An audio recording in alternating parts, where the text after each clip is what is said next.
Hello!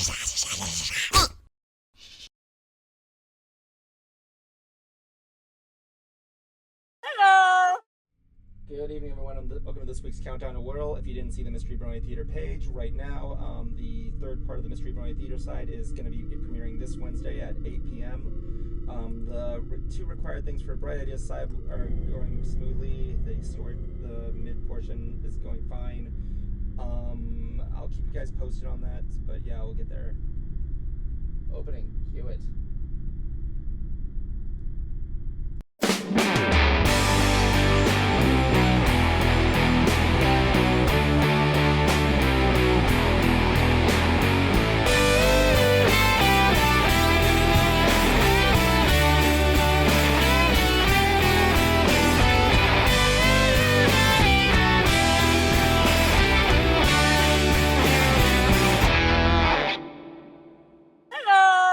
Good evening, everyone, and welcome to another nerdy episode of Another Nerdy Talk Show, where we talk nerd.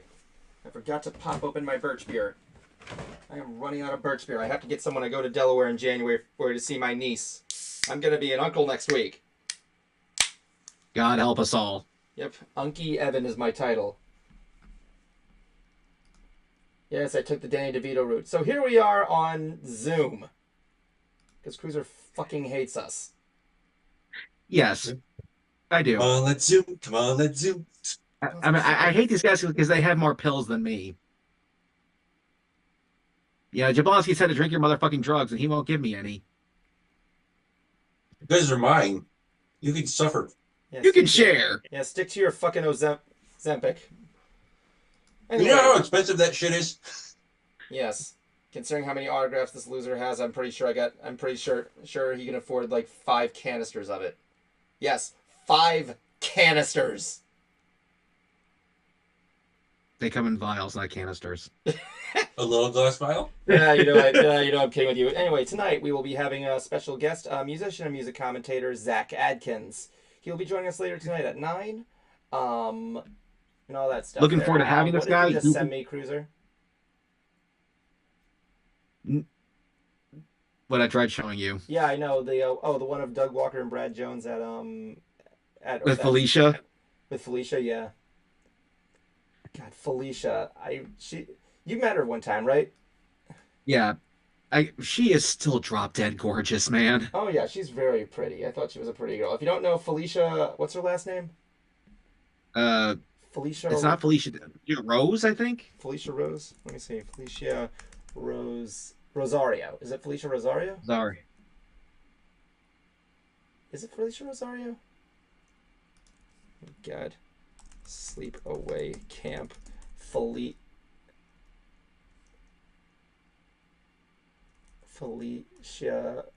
Rose. Yeah, you were right.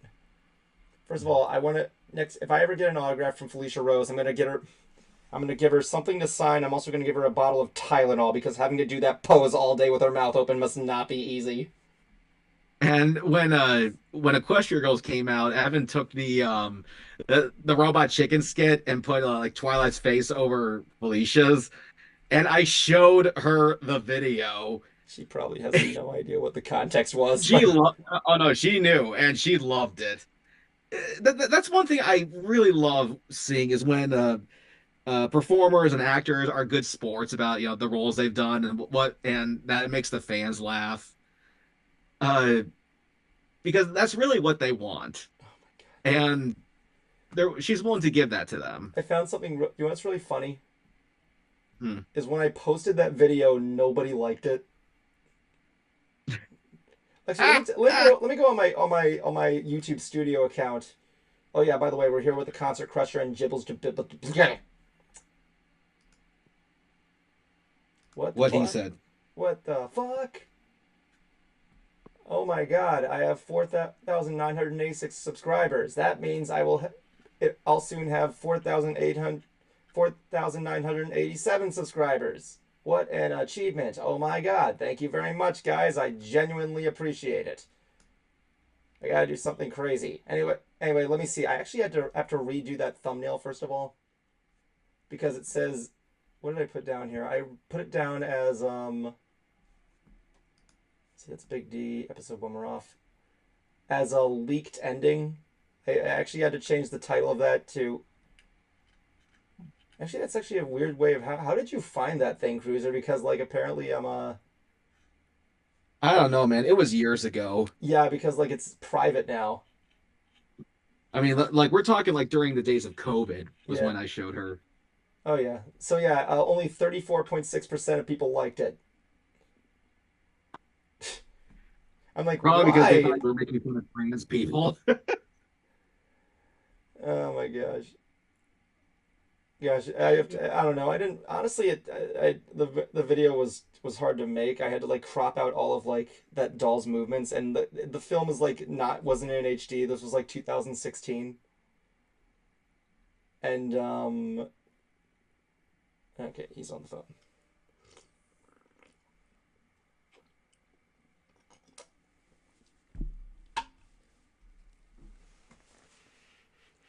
But anyway, like yeah, I had to like crop out every movement of that doll, and it was a nightmare, an absolute fucking nightmare to do it because like I had to move because like it was hard to like track it.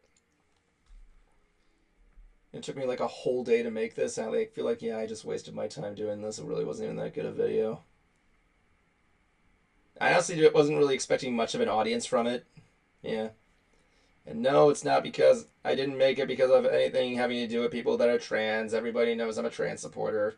Jablonski, you know I'm a trans supporter. Yeah.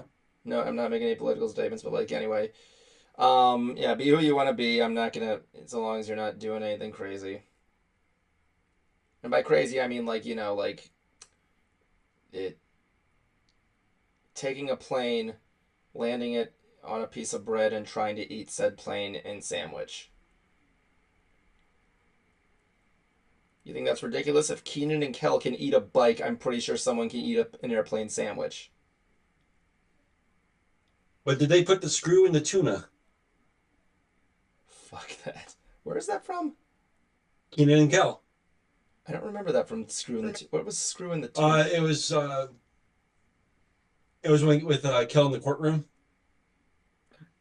Oh yeah, that's. Screw in the tuna. That.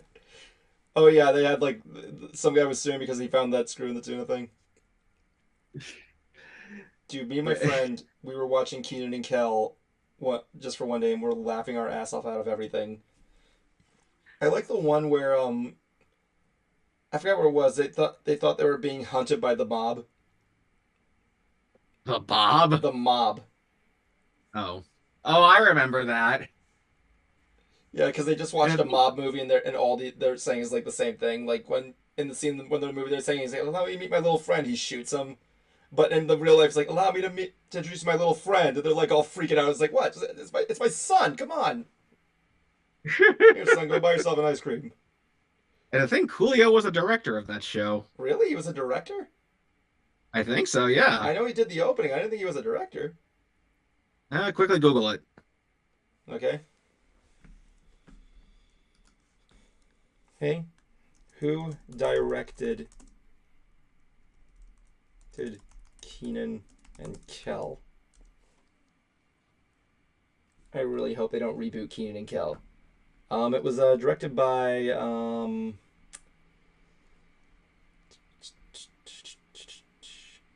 well, it was produced by Dan Fuck You Schneider. Kevin Koplo, Vigil A. Fabian, is that Coolio? No, it's not. Close enough. Mike Tolian. Yeah, Coolio didn't do this. He only did the opening. I actually had a directing teacher that was in that one of the episodes as an extra. No kidding. Yeah, he was the background character. He was just chilling. He was one of the guys who comes in. I wonder how Dan Schneider's doing nowadays.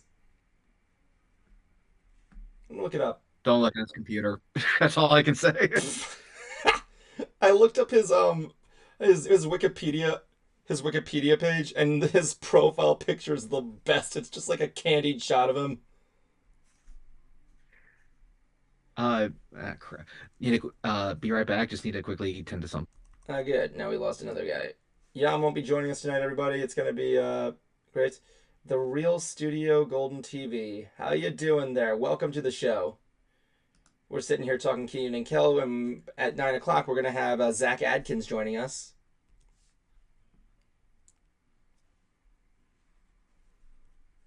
It's his first time on here. Real Golden Studio Golden TV.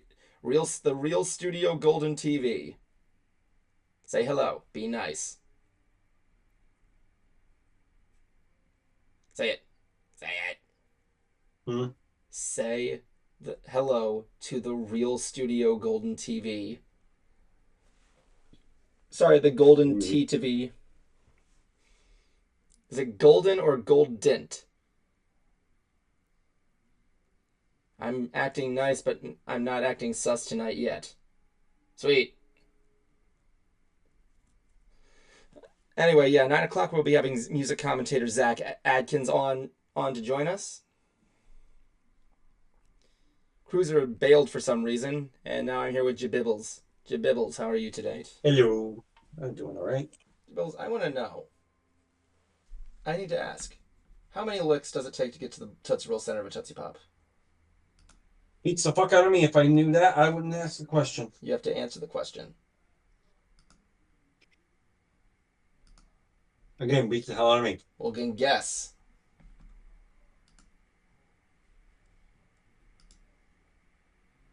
Do it. Do it. 3. Do it. How many fucking licks? I said 3, damn it. Did you not watch the commercials? Yes, I did. And you're wrong. The answer is 364. Engineering students from Purdue University constructed a licking machine fashioned after a human tongue and took an average 364 licks to get to the center of the Tootsie Pop. This was discovered in 2016. A licking machine. The Purdue University. Please tell me it goes. I gotta look at the picture. Huh? Is there a picture of it? Oh my god. It's literally just, it looks horrifying. It looks horrifying. Look it up. If you don't see this, look it up. The Purdue University licking machine. It has like one of those, essentially, it's just a tongue on the end of a metal rod.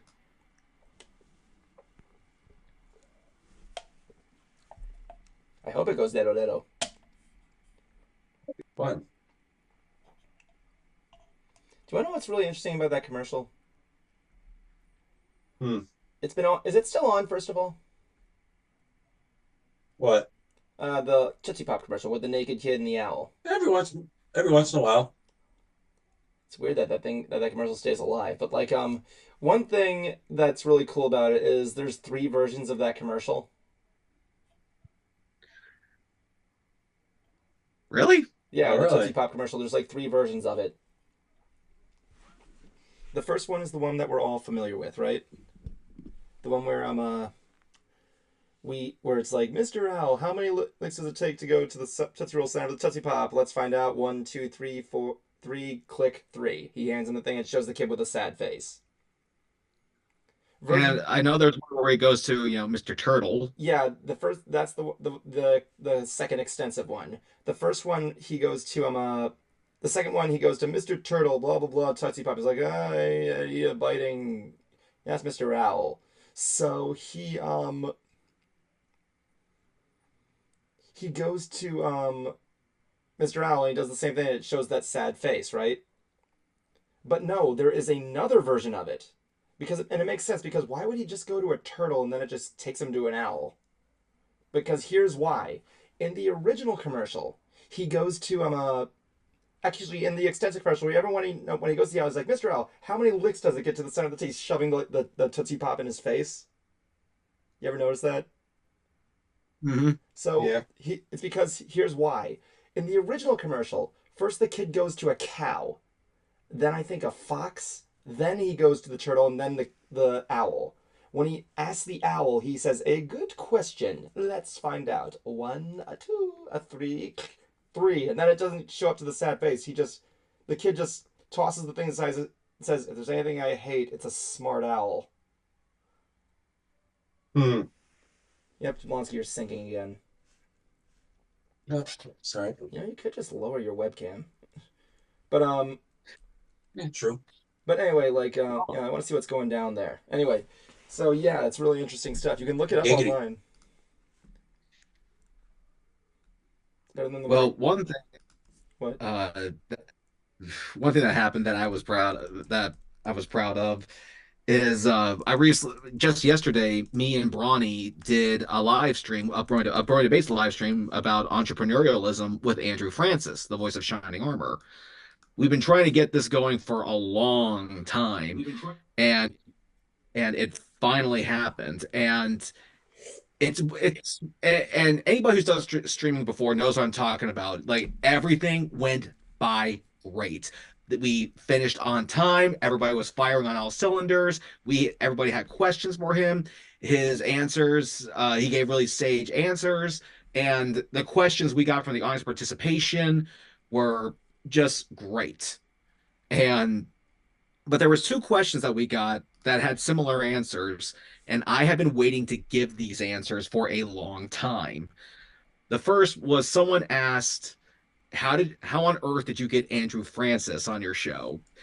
And Bronny said, I didn't. Cruiser did.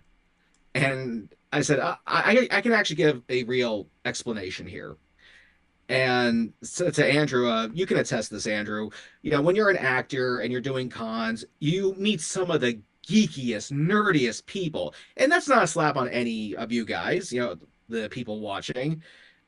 They're fans and they want to, and they're seeing, you know, Shining Armor. They're not seeing Andrew Francis. And the actors are willing to play along because, you know, it makes their fans happy. However, you know, because I've been doing this for so long, I'm able to kind of put that geekiness to the side and actually approach them more like a person. Because I, you know, looked into Andrew. I knew he was really big into wellness and sobriety. I knew about him, you know, being a businessman. And during that brief moment during the meet and greet, I'm able to talk to him more like a person rather than just a fan. And when you do that, you actually build a better connection with someone. And he actually confirmed that right on the air. He said, "Yeah, I mean, for the brief minutes that we had together, you were able to make a connection with me. And when you do that, you're more than willing to work with these people to, you know, to put something together." And so I was telling people like when you can act professional, so many doors open. So I would highly encourage that to people. It's not going to be easy, but my God, it is so rewarding. Oh yeah, my And dad that has demonstrated that like a lot with his work on online and also on the events he does. I feel like professionalism is something that should be done outside of the. Basically, I like to put it as you need a life outside the screen a little bit in terms of career. absolutely. And the other question was, uh, what if you're too introverted to be an entrepreneur? And I literally go grab the mic because you know I wanted people to hear this. I said, I don't mean to sound rude or insensitive, but you have to get over it. Okay, the fact of the matter is that uh, I said again, just like with the other answer, so many doors will open if you learn to get over it. And look, it's not like I don't understand. You know, we were all introverts. We like our alone time, but when you can There's develop again. an extroverted side, so many more opportunities come to you. And Goonie, or Forever Free Brony, as a lot of people know him, he actually confirmed it's like he was doing that hand motion where you try to calm people down to confirm, like, guys, same. Okay, he's absolutely right. I like my alone time. I prefer it that way. However, if I did not develop that extroverted side, this would not be my full-time job. So you do have to learn to get over it. Okay, can I give a little professional advice there about that answer? Hmm. First of all, never say it like that. I actually recently learned this. When you never say if you say the phrase "I understand," stand then followed by but it's like no, you just contradict yourself. You don't understand. The best answer I'd say I give to that I heard the best way to respond to that if you're saying something like that is like the best way to say is I understand what you're saying because if you say I understand stand and then say, but you're basically contradicting yourself. I learned that recently during one of my dad's one of the events my dad went to. Just a Well, to little, be fair, I said I get it. yes, but that's the same thing. It Not so is, much. dude. That's the thing. It's like if you're saying it's like if you get it, then why is there a What I but? what it's saying is I get where you're coming from. Yes, that's exactly what I mean. That, And, that and that's the why truth of the when I matter said is, like I was just saying I understand what you're saying. but the truth of the matter is that you can get is that in a way both answers are right. Like, yeah, you want your alone time. However, you're going to be so closed off from everything. Like, both are correct. I learned this from a professional seminar, dude. That's what you coming from the and seeing that you just said you gotta have learned professionalism. There you go. Well, considering I got Andrew Francis, backing me up on that, and like literally again on air, I'm going to consider it a win. I didn't say it wasn't a win. And I'm just giving a future reference for future advice. That's all. yeah, and he even said like you can like there are some exceptions. Like he was talking about Steve Jobs and Steve Wozniak and how they kind of work together. And there's also what I brought up was Penn and Teller. Oh yeah, Believe it or not, Teller actually does most of the work, but Penn is a better on-screen uh, he's the talent. counterpart. He's the And talent. yeah, so those are some exceptions, and they're rare. You can't find them, but it's better to step outside your comfort Mm-hmm. zone. And I even told people, like, look, if you want advice, Bronny is more than willing to help you. You can ask me if you'd like to know, how to conquer it. But again, trust me, so many doors open when you conquer it. Hmm. What else happened this week? So apparently, I don't know. I want to know how you reacted to this cruiser. I think I already know what your answer is going to be, but Disney made a couple announcements this week. Um, two rides. I'm sorry, two attractions are going kaput. And one of them, I'm really interested to hear your answer. And again, I have an assumption of what your answer is, but I kind of want to get it verified. First one was Rock and Roller Coaster starring Aerosmith, or as me and Cruz refer to it as Rock and Roller Coaster Aerosmith Special Edition, the one where I said Steve Jobs. Steven Tyler's fingers are all replaced with walkie-talkies. But yeah, apparently now it's being replaced by the Muppets, where we're gonna have Electric Mayhem. Apparently they're covering like different songs and such. So Cruiser, before I give you my opinion, I want to know what yours is. Really? Yep. That's my response. Really? I mean, now granted, I will say I was never much of a Muppets fan. However, I will be fair. I need to rewatch it as an adult because now it might hit a bit differently. Because honestly, I kind of thought the Muppets felt a bit dated, and Jablonski, believes no, he believes they're rather timeless, and I kind of realized maybe I have to give them another shot again, just now with my adult mind. Yeah, because But they did a pretty good music documentary for Electric Mayhem. They did like a biographic film on Disney Plus, uh, where they somehow got but yeah. but just Aerosmith, like they're legends in their own right. I Well, mean, you can yeah. I'm sorry. you Go can on. you can argue that basically both are dated, at least both attractions at the very least. But I will say it will be sad to see Aerosmith go. Yeah. I mean, the contract was going to be expiring soon, as well as Aerosmith is no longer touring. So yeah, Hmm. I mean, it has nothing to do with the stuff with Steven Tyler. But hey, I hope we get a pre-show show that's good, because when I watch the pre-show nowadays, I look at it and I'm like, Steven has no idea where he is right now. I don't think he knows what I what re- what planet he's on at the very moment. yeah, I remember when Steven Tyler appeared on Two and a Half Men.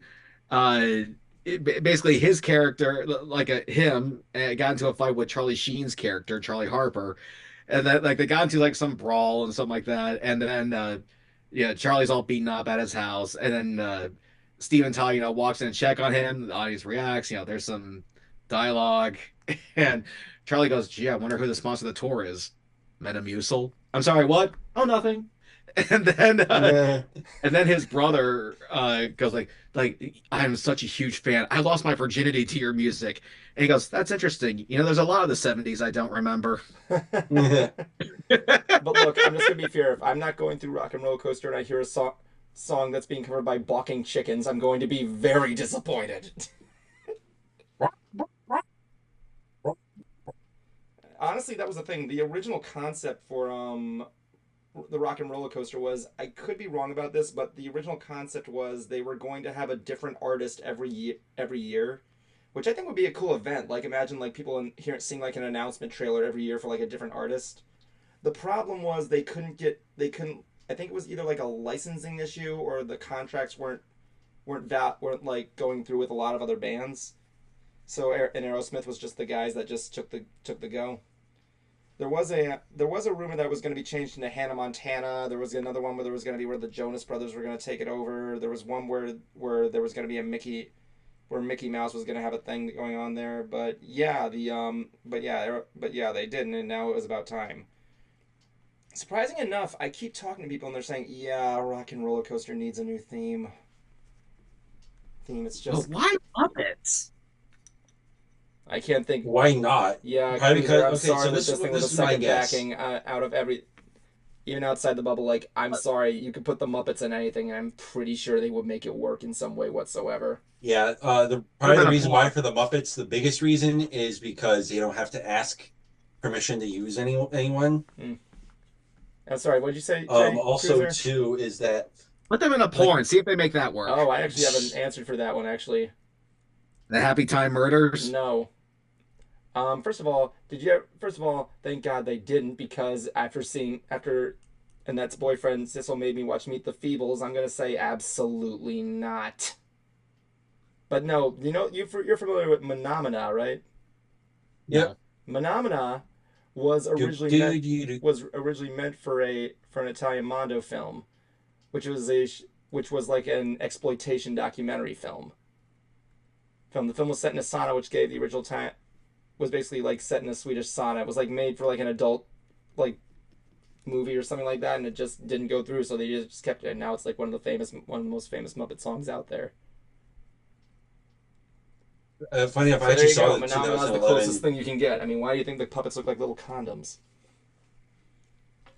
Well, I I saw the actually Happy want. Time Murders. That was enough. I got to see the 2011 Muppets movie last night. Is it still as good as I remember it? Yes, it is. It's good. When we saw Um, Jim Parsons walk in, my dad and I were like, "Oh my god!" fucking god. Yeah, when Jim Parsons during Muppet or Man. Muppet or Man, yeah. I'm It's gonna Man or say Muppet, but yeah, I love yeah, that Man or song. Muppet, whichever. It's a good song. I do kind of I do find the resolution and everything fucking hilarious. I like my one idea. There's this one thing where they're like, "We gotta find Kermit's place." But how do we find Kermit? And they're passing a sign and says local Star Max, and Oh yeah, Walter's like, "Wait, I have an idea. Pull over. I have an idea." And then it just cuts back to the car. They're all eating hot dogs at the hot dog stand that was behind them. It's like, this is a good idea. yeah. Cruiser, are you laughing at One that joke joke? But that yeah, I find probably one of my favorite jokes in that movie was at the end. It was like it's Tex Richmond gives back the Muppets their studios. The kind of totally not because of the head trauma. Cruiser, what are you saying? there was one Muppets joke that didn't hit me until I became an adult, where I guess Kermit and Fozzie were taking a road trip to Hollywood.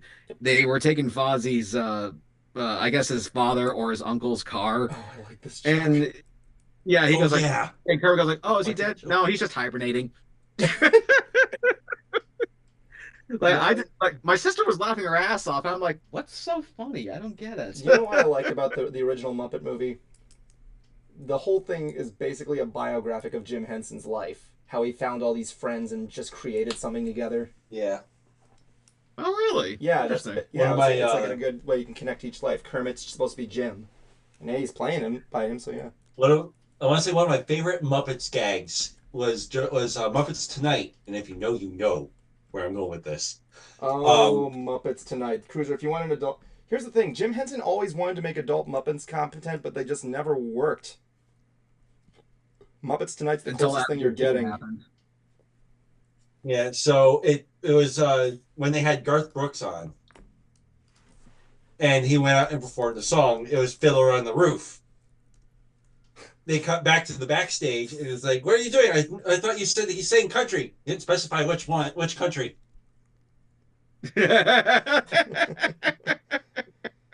But yeah, there was a show that was supposed to come out called Muppet Show Sex and Violence. It was What? yeah, Muppet Show Sex and Violence. Jim Henson did want to make adult Muppet content, except every time he did, it just never worked. So Cruiser, I'm sorry, that's the thing. You said you want to see him in a porn. He's tried.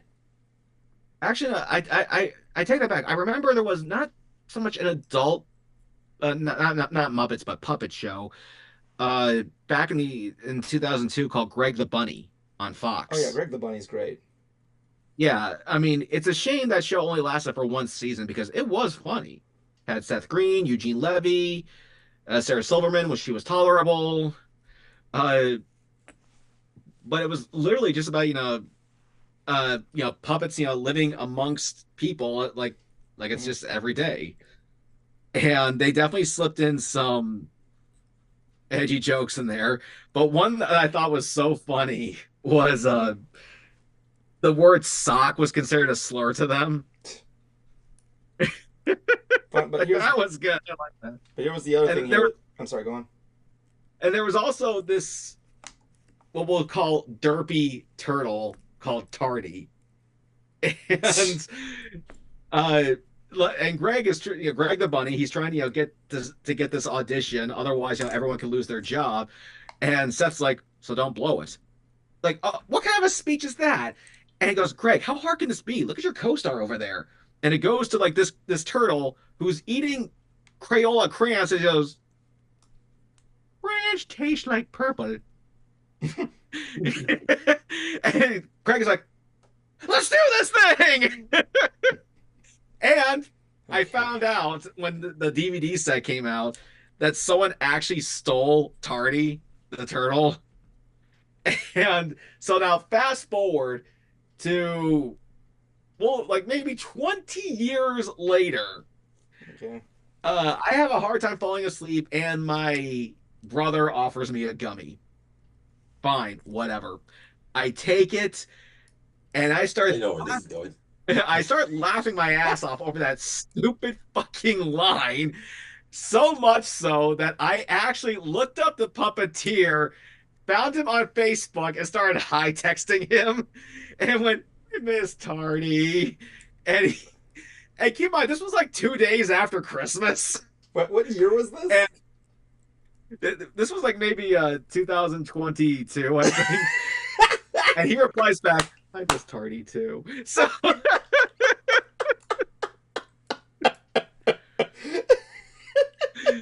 I do weird things when people give me gummies, apparently. You got high and just fucking unintentionally, of course, and fucking Cruiser, you're one of the very few people I want to see drunk and or high at the. Oh, you want to see him crossfaded? God, I keep telling people that story. Like Cruiser, I know Cruiser has only drank once, and I tell him his first drink, it was the Long Island iced tea. He didn't know what it was. Other than tasty. It is delicious. It's a good drink. But yeah, the whole Muppets taking over Rock and Roller Coaster has been a want for a long time. Oh yeah, I mean Muppets 3D Vision has everybody on the ropes. Like yeah, everyone else is like, okay, so and I don't Disney Twitter. What? Okay, so even in the actual announcement and a letter from the Jim Henson Company, yeah, stated that they are working towards the Muppet Vision 3D's next act. What do you mean next act? Now that could lead to a couple things. Some people, and this wouldn't even surprise me, they put it on Disney Plus. They do with like the Shrek 4D on Netflix thing. Yeah, I wouldn't be shocked about that. However, I think they're going to give it a little bit more respect than that. Yeah. I want to say that they are going to either A, move it to a different location. I have a couple ideas on where they could probably move it to. Where to? They do stuff. They expand the building of Rock and Roller Coaster. Oh no, that's not gonna happen. No, I know, but again, just hear me out. They do that. They do after Villains Lane open up and the Villain Show will probably leave where McQueen is, where they're going to, where McQueen was. Yeah. They can slap it in there. And I also heard Sunset Studios being a possible candidate for like a Muppet Vision-esque sort of thing. I heard that another candidate was the show where they had the Pixar Film Festival in Epcot. Yeah, oh yeah, with where Honey I Shrunk the Audience yes, was. Or as I like to call it, Honey I Just can see Shat My that. Pants. Yeah. Honestly, I can see that. Honey I Shrunk the Audience is scary. Nobody can convince me otherwise. Apparently I'm not the only one who thinks so. So then let me ask you this. See how we're talking about puppets and whatnot. Why do you think the Happy Time Murders failed? Because when we saw the trailer, it looked hilarious. I didn't see it. I want to say... Well, let me see real quick. But anyway, yeah, I want them to preserve Muppets 3D very much. I mean, it was Jim Henson's last project, technically the last thing they did when he did Kermit the Frog. Happy Time. Yeah, I want to say I think that's what they're doing is they're giving it the proper respect. They're trying to preserve both the film and the experience. Yeah. Cruiser, you said you saw and you just said it was boring, didn't you? Yeah, and the weird thing is that again when we saw the trailer, the jokes worked, but then when we saw the movie, nothing. Oh, Cruiser, here's actually something really good to actually bring in here. Do you know who directed it? Jim Henson's son. Yeah. Do you know what the lesson is? The what? Again, so yep, there you go. That's your Muppets porno right there. You saw a twat. That was it. I want to say it's because I guess I stand corrected. The Muppets can't do anything. Everything can't make everything work. I stand corrected, I guess. But at the very most, they tried. Which means, fuck you, I was right. Fuck you, I was right. Fuck you, I was right. Actually, technically you're wrong because it wouldn't have worked. But like the one thing that I kind of wish worked out was the Muppets. I kind of wish that one worked out. Oh, the one with the Kermit imposter? The Muppets was their attempt at being like The Office. Oh my God. I liked it. I didn't hate it, but at the same time, though, too, it's not what the Muppets are. It wasn't what we were expecting. Look, what did we get from that? We got the stinger at the end of our credits. So, but that brings up a good point. I mean, they tried doing The Office. They tried doing that one with the Kermit look-alike. They tried doing an R-rated. Was good. I heard that was pretty good. So, you're talking about the Muppets Most Wanted. Yeah, that's a good movie. That was a good movie. Yeah, it was great. I thought I just did okay. It was great. I thought it was fantastic. I was laughing my ass off the entire time.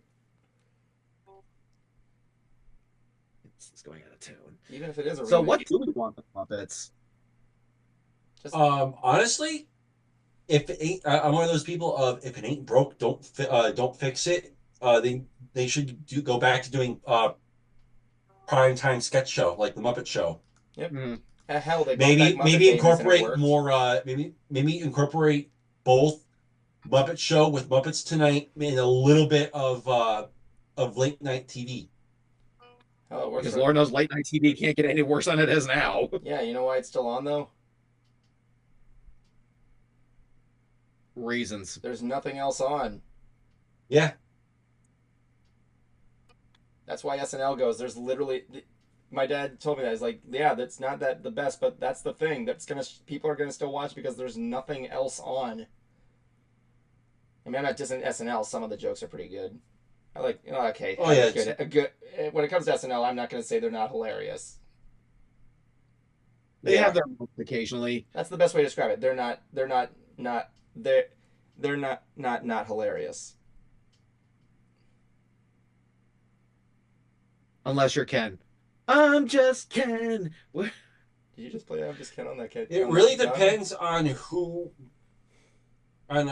is hosting and what the skits are. Like that Beavis and Butthead thing, that was pretty funny. Oh, that was fucking I like hilarious. especially how the person is breaking character. She's trying not to laugh, but she just can't. Episode of Another Nerd Talk Show. We talk nerd. Thank you for that break there. I had to stop there. They're spending the entire night talking about the Muppets, but yeah. Anyway, we got our special guest here tonight. We got Zach Adkins. Here. Thank you for joining us tonight, Mr. Adkins. Hell yeah, let's do this. I love the way you also, that, by the way. I appreciate that respect. Yeah, always.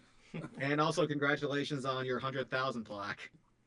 Oh, thanks. Yeah, I got it hanging by bungee cords. Really? Yeah. Yeah. Shit. I'll be damned. Exactly. All we needed that to do was just slowly lower as the stream went by. Just to show that out. I thought it'd be funny. Oh, yeah, of course. Yeah, I mean, you deserve to flaunt it off. That's a huge achievement. Yeah, thank you. Of course. Yeah, and you first came on my radar by because I'm a music geek as well and a musician. Granted, I'm probably nowhere near as good as you, but it all started with your VIP packages are a scam video, and there is actually some truth to this. And for these other guys, why don't you actually tell them about your experience? Well, so I've gone to a few of them before, and it just never really felt like they were worth the money, you know? And it's not like I expect to be best friends with anybody. That's never been the assumption, but it's more just like I don't want to, like, if I'm going to spend the money on something, I want to at least get the value for the money, right? Yeah. Absolutely. And the one that I talked about was Joe Satriani and Steve Vai, who, you know, as a guitar player, they're like my top 10 favorite guitar players of all time. So I was like, I dropped quite a bit of money to go meet him, but you never got to meet him. You never got to like actually like chat with them or anything. You just got to like do a Q&A with like 50 other people, and then, you know, a photo op with them on the stage. They don't even come down and do like a one-on-one photo with you or anything. And Yeah, that's really weak. Weak is probably the best way to put it. Yeah. Yeah, it's funny because like Cruiser and I just recently saw Steve Vai perform with Beat just recently. Okay. Yeah. And and according to other people who did do the VIP thing, they did come down from the stage and take individual photos. So at least they fixed that. Well, maybe they watched my video. Hopefully so, because as much as I am a music geek. In fact, so is Jablonski over there. What drives me nuts, aside from whenever bands and artists rip off their fans, is when the fans will go along with it. Right. I think that's the worst of it. Yeah. Mm-hmm. Oh, Cruiser. What's that? This experience reminds me of a story. You know what one I'm talking about, too. Do tell. Remember my Trapped story that I keep bringing up every once in a while? Yeah, go ahead and tell your story to Zach. Oh, okay. So, I won a VIP experience for Trapped. This was before I knew of all the nonsense going on with that. So I go to the show. After the show, a lot of the people that were for VIP stayed behind, and the lead singer came up, went behind the bar, and just went like sign go, sign go, sign go, sign go, sign go, and it was supposed to be like a meet and greet. I didn't even get high. It was just I gave him my CD. He signed it. He gave it back. Gone. The next person. Yep. So even for free, I felt like I was ripped off. Yeah, that sucks. Well, yeah, because it's just one of those things. Like, I think musicians get lost in their own head sometimes because they think like they see themselves every day. They don't think that other people are like, or they don't think that other people find them as interesting as they find themselves because they're just Yeah. they see themselves every day and the other people around them. But it's like some people wait their entire life to meet you one time. You know, maybe they saved up a whole bunch of money and or they traveled 8 hours or whatever. And it's like to not give them something that they're going to remember forever is just disingenuous. And it's like, why would you want to be a musician anyway then? Because they all want the fame, they all want the recognition and the money, but then they get it and then they hate it. And I don't understand it. Mm-hmm. Yeah. I had probably my best. It wasn't even a VIP experience. It was just something that they did. The band called The Last Place You Look. They were around with Red Jumpsuit Apparatus and a couple other bands. After the show, they just went out and started talking to people. And I came up and I was like, "Hey, your music's good." He's like, hey, "Awesome, you want a CD? We'll sign it for free." Sure. So I went around to all the other band members and actually got to meet them and got a signed CD out of it. Nice. So, but how did you get your start in music, though? Me, Yeah. uh, my dad is a guitar player and he had guitars laying around all over. So I just picked them up and pretended to play until he actually taught me how. So, but what was the magical moment that where you said, "I want to keep doing this"? Probably, so I'm a pretty big Kiss fan, and I was watching. We had like this pay-per-view thing where Kiss did like a Kiss symphony where they were with the Oh yeah, I Australian remember symphony, that. and we ordered it like on pay-per-view, and it was like a Saturday night, so we were all jacked up, ready to go, and we watched uh, we watched that, and I remember watching like Love Gun, and that just that riff and all the lights and all the cool stuff. I was just like super stoked about it. And that was Mhm. kind of like I remember going like, all right, I need to actually play guitar now, like for real. Yeah, for me, uh, I already was, heavy into music, but the opportunity to learn how to play this thing just came knocking at my door, and I said, "Okay." That was literally it. A friend of mine was selling guitar lessons, and I figured, okay, I'm getting into music. Maybe this should be the thing to do. But I just didn't start taking it seriously until I got, much older because I was at that lazy teenager age.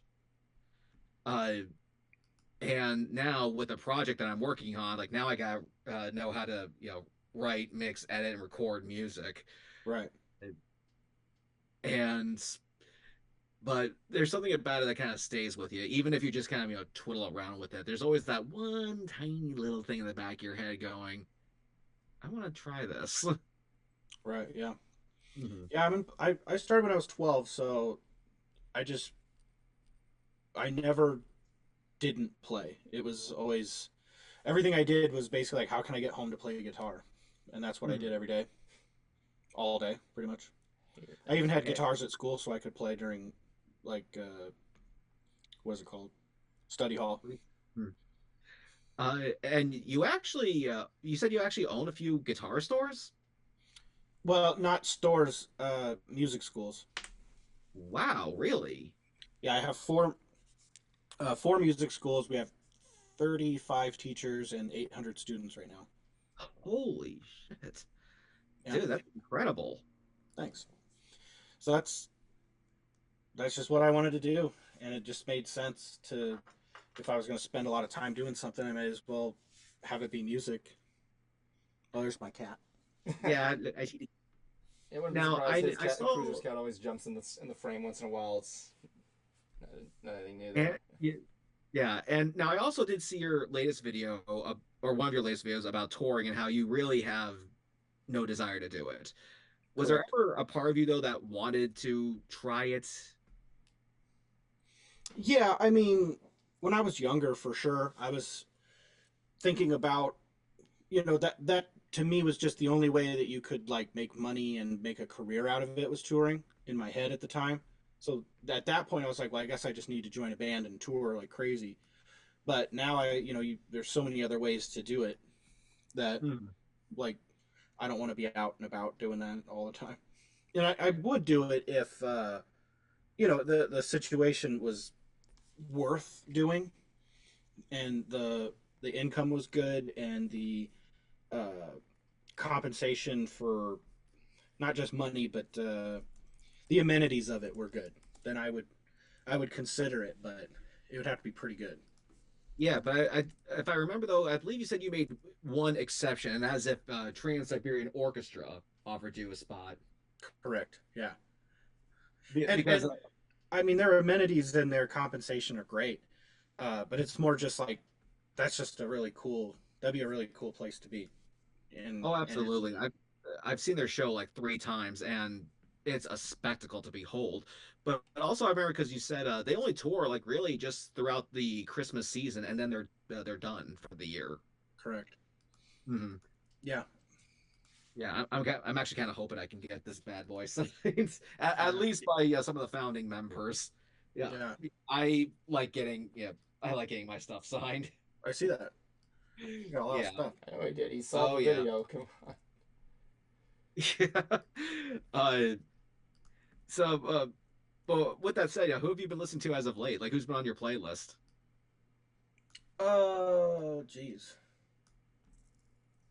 Probably like, well, I'm doing this Nirvana and Alice in Chains thing because I'm in a System of a Down tribute band and we're opening for a Nirvana and Alice in Chains tribute, but it's the Unplugged. So I've been Hmm. listening to a lot of the Unplugged albums from Alice in Chains and Nirvana, a lot of those two albums specifically, and then listening to System of a Down and trying to like recreate them acoustically. That's kind of been Hmm. on my. That's pretty much all I've been listening to. I really don't listen to music much. I, I will say that as you get older, like priorities change, and you kind of have to put music on the back burner for a little bit. Uh, Yeah, it's more that because I have 4 schools and every day I'm doing something with music. Either I'm writing an album or doing guest solos for people, or I'm at the schools listening to music all day. And at a certain point, you just get really fatigued from it. Like your I, ears are just like they're just done. So really, what I listen to is mostly like podcasts or like not self help books, but like self help in the like business and or financial world kind of books. hmm. Well, I will say one band that I've been listening to a lot that's been making a lot of waves is Bloody Wood. Mm. If you've heard them. Mm-mm. Well, before you start thinking, ouch, there's a method to the madness here. They're from India. Okay. Bloodywood, Bollywood, get it? Oh. Yeah, and honestly, it is the freshest take on new metal I have ever heard. They actually literally incorporated their culture's music into new metal, and it sounds amazing. Like I got some dude screaming like he's Randy Blythe from Lamb of God in Hindi, for Christ's sake. Oh wow. It was one of the coolest things I ever heard. And like their new song is called New Delhi, but they spelled it like a NU, just like with new metal. And I saw them at Welcome to Rockville last year. They were just fantastic, and they did a lot of it themselves. They made their own music. They pressed their own vinyls. They try to distribute the best they can, but now they're signed to Fearless Records, so hopefully things will go a bit smoother with their next album. So that's definitely a band that I've been listening to a lot. Uh, Wasn't metal like banned in that country? I don't know if it I, was banned, but definitely frowned upon. I thought some band got like arrested for having a metal band. Since they were like a metal band or something. Maybe that was a different country. I don't remember what Uh, that. the only band I can think of that was like that was probably Across the Kauda because they were an Iraqi metal band, and Oh, they would that's what it is. yeah, they try to put on metal shows in Iraq, and not a lot of people were happy. I can't imagine they would be. Hmm. Now, do you care much for like electronica music? That's actually Evan's forte. Yeah, so I'm a buff on more of electronica, honestly. I like Yeah. some rock, but yeah. What would you say some Uh, of your tops would be, honestly? my top bands. or sorry, like with electronica. Honestly, what would you say your thoughts are, and what kind of bands are you like interested in? I don't really know anything in electronica. I don't think. Uh, I think my younger brother does that a little bit more. He's kind of into like the dubstep type stuff and like creating like what are almost like rave type music. That's what he likes to make. I understand that. I mean, like the young kids are always just listening to the more recent, like the Beeps and the Boops. I know that there. I mean, I'm a buff on more of the classic stuff, but like for me, I mean, like I recently saw Kraftwerk work live a couple of years ago, which was a huge privilege. I'm assuming you might be knowing you're familiar with the name. I've heard the name, but I couldn't name anything from them. I don't think. I mean, I understand there. I mean, like the name's huge. I got that right there. But one thing they did with the show that I personally have never seen before that Evan was telling me about was, they had like a giant monitor behind them projecting images, but it was in 3D. They gave everyone in the crowd glasses. Oh, to sweet. see. I'm like, okay, that's actually pretty cool. I have never seen any other band do that. Well, I know Michael Jackson was going to do it in the This Is It tour at one point for Thriller. But yeah, it's not been anything that was explored. I like shows that usually have like an experimental vibe to it of trying different like looks, different approaches, and all that other stuff there. Yeah. Well, I think that even you got bands like I'll say Kiss because they were kind of like one of the originators of it. Oh Like, yeah, give somebody a show that is insane, where they're going to spend $100 or $50 or $1,000, and they're really going to feel like it was worth it. You know, so I don't care if it's rock or metal or electronica or jazz. Like we gotta give a cool show, visuals. the visuals and the presentation are Absolutely. easily the best with the effects. I mean, Cruiser saw Rammstein just a couple of years ago. Yeah, And the visual effects they did there that he showed me were astounding. I loved their work with pyrokinesis and lighting. yeah, Yeah. And although I will say, I think their arena setup is better than their stadium rig because I've seen both, just once. And the arena rig had a lot more moving parts. Like there was a bridge that actually lowered from the ceiling of the arena. There was a B stage that would rise up, and the band would actually do a few songs from. The background on the main stage would actually change throughout the show. The stadium rig was just big. That was it. I mean, it's impressively big, don't get me wrong. They actually had to fly it in on 747s for Christ's sake. But again, not as many moving parts. And sometimes, the more intricate stuff is better than the bigger stuff. right. But Yeah, I see the kitty. yeah. He's saying hi. Hi, bud. So let me see if I can go down this like list of careers here. Entrepreneur, music teacher, YouTuber at this point. You got you do a lot. This is just a short list of what I'm getting there. I mean, like I'm assuming I'm leaving some more stuff out there. How are you able to manage all this stuff that's thrown at you? Is it just like do you get help or you like have a management system or anything like that? Uh, I mean, the only help is basically just my wife. Oh, nice. Like when it comes to like at home, I mean, I have two managers, managers at my studios, and those are ran fairly consistently. I don't have to worry too much about them. Uh, but at home, it's really just whatever I need to do, I just get it done. Oh yeah, of course, I ask my wife to help me with stuff, and when she can, she does. of course. So Little heads up I'm here, lucky. sorry to put it in here. Jablonski had to leave due to an emergency that came up, so he apologizes for cutting out early. Oh, okay. Unexpectedly. So I was wondering what happened. yeah, I Yeah, apologize. it's fine. It's fine. But still, though, I mean, that's a lot on your plate. Like, I know that there's a difference between a manager and an owner and their job titles, but even then, I mean, that's still a lot on your plate. Oh wait, Yeah. he's back. Okay, never mind. Oh, Yeah, so the one thing like with being an owner is that you have to learn to work like on the business, not in the business. mm-hmm. And that was a big change because you always want to be in there doing something and changing something and doing whatever you can, but sometimes that's almost less productive and costs you more time and more energy than it's worth, you know. But finding the right people that you know can do the job is a much better skill to develop. And that's what I tried to do. Interesting. Never thought of it like that, actually. So then, what made you decide to want to actually, try being a YouTuber? I know you started out just by doing this contest video, but it eventually you blossomed it to the point where you now have 100,000 subs. Yeah. Well, so yeah, in 2017 I got first place in a US guitar competition, and uh, right then I was like, all right, everything's going to change, because I was like selling cars at the time. And I'm not really into cars. I just needed to make money, you know. But uh and you make really good money selling cars, actually, if you do it right. But I was like, okay, I need to start teaching and start like taking guitar seriously. So I started teaching in my house, and then I was doing a little bit of YouTube at the time, just like going as far into it as I could, you know. Hmm. And then as the business started taking off and you start getting more teachers involved, you start like getting multiple locations and things like that. And then I had 50 students myself at the time. It was like, this is too much. I can't do YouTube on top of it. I need to focus on where like bills are being paid through the studio.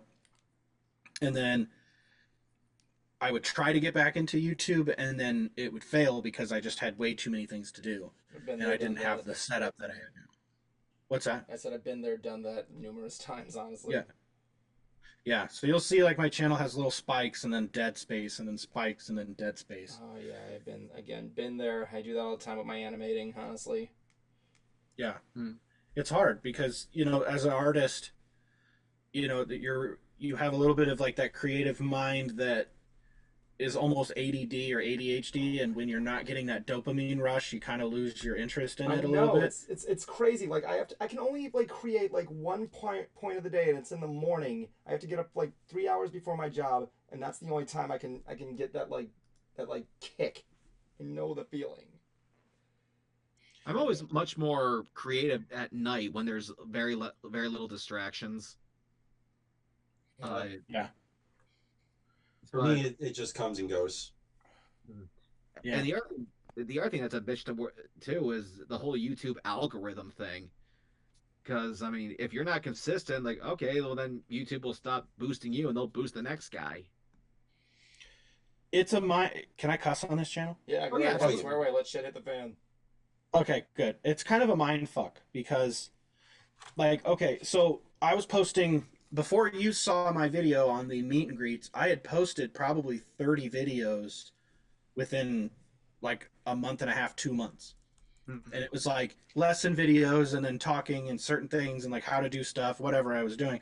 And that video of the meet and greets was just me kind of bitching about meet and greet stuff. And then it took off and it got like, I don't know, close to like 200,000 views right now. And I was like, huh, okay, well, I had to like take a minute to like adjust my entire mindset on it and be like, okay, apparently I need to talk about stuff like this. And then you do, and then I got maybe like 10,000 views or like 5,000 views or whatever, you know?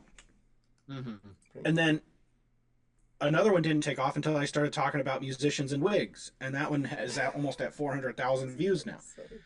And it's like, but then the next video of the exact same topic might only get 30,000 views. And I'm just like, this is insane. Just how quickly it comes and goes. Yeah, a lot of things about it I don't get. Like I actually did a video of like my top 5 concept albums, and but the whole point of the video though was to encourage people to create their own entertainment away from Hollywood. Because at number one, I had Coheed and Cambria because they have that book series that goes with their music. I personally love this idea, Yeah. and uh, I even brought in some of my other friends to talk about their favorite concept albums and the stories behind them. And after that, I basically look into the camera and say, "Writers, I know you're out there, and there is hope for you. You know, just take your work and tell it through another medium, a medium where people are. And I'm telling you, you will get noticed and thought that this was this really good positive message out there, encouraging people's creativity, and I only got like 200 views on it. Mm-hmm. That That sounds was right. really depressing. I may actually pay for promotion on it because I love that video. And I love the message that I put behind it. I love the soapbox moment. I love telling about the stories that people, put behind music because I think for a lot of people out there, especially the younger generation, they don't realize that music is not just an album is just not just a collection of songs. It can tell a story. And with what Coheed and Cambria did, they actually gave you the physical story to go with it. And or like with Trans-Siberian Orchestra, they made a few rock operas. So there can be a more in-depth experience if you're willing to pay attention. And again, just encouraging writers to actually tell their story through music, but that flat line. So I may pay for promotion because I want that video seen. Yeah, it's not a bad idea. Depends on how you do it. If you do it through YouTube, you'll get better results. Not necessarily more views, but you'll get better engagement than you would if you just like paid some random company to like boost views for you. And that's what I planned on doing, was just going through YouTube. Uh, because I actually did pay for promotion through TikTok for a video where I called out Hardy for selling fake signed autographs. Figures like so, and that got like 16,000 views. And I know these were real because I had people leaving me hate comments on there, and I was literally fighting back with all of them. Like, look, I don't care if it was like $10 or $1. Do not lie to me. And here's what he did that I thought was so deceptive. He not only did the whole video thing, but he had other people sign his signature. So he Hmm. can say like, "Oh, it wasn't auto penned." Like JSA just demonstrated that this isn't your signature, dude. You lied to me. Yeah, it's a slippery slope that a lot of musicians get themselves into because uh, they think that no one is gonna care because they don't care, but that's not necessarily how it goes. You know what I mean? There's a lot of weirdness in artists' mentality. They care about some of the weirdest shit, but they don't care about the things that actually matter. And that's why a lot of musicians are, in my opinion, a lot of musicians are broke because of that. They'll spend 8 hours redoing one piece of like a 10-second part of their song instead of spending maybe a half hour doing it, getting it done, and then spending 7.5 hours promoting it. Get what I'm saying? Yeah, exactly. Yeah, Hmm. Javonski, what Yeah. do you think? Think in terms of that? Uh,